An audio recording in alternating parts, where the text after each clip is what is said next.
On our field trip to Kirstenbosch Botanical Gardens, we learned about plant diversity and the different environments plants need to reproduce and grow. There are many abiotic factors that influence the growth of certain plants in a particular area, such as sunlight, rain, wind, temperature, and humidity. Plants reproduce sexually or asexually. The difference between these two is that sexual reproduction involves two parents and the offspring is genetically unique, and asexual requires one parent whose offspring is a copy of the parent.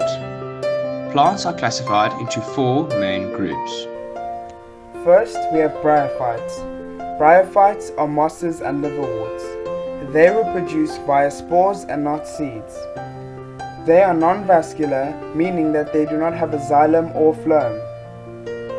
They also do not have true roots or a true stem. They need water for fertilization and reproduction.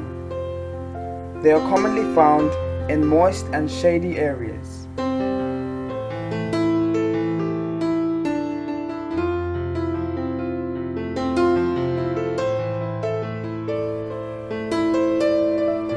Next, we have pteridophytes. Pteridophytes are very similar to bryophytes, but they are vascular, meaning they have a xylem and phloem. They can reproduce via spores and can be commonly found in very humid areas. They need water for fertilization, but don't need water for reproduction. Underneath the fern frond, you could find the spores growing inside a casting called the sporangia.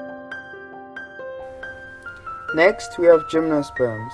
The term gymno comes from the Greek word naked seed. These plants are vascular and don't form any flower or fruit. Instead, they form cones. They are wind pollinated and also don't need water for reproduction.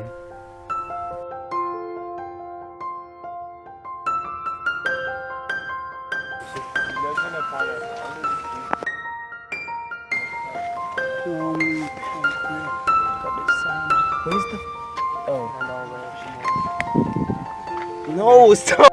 Lastly, we have the angiosperms.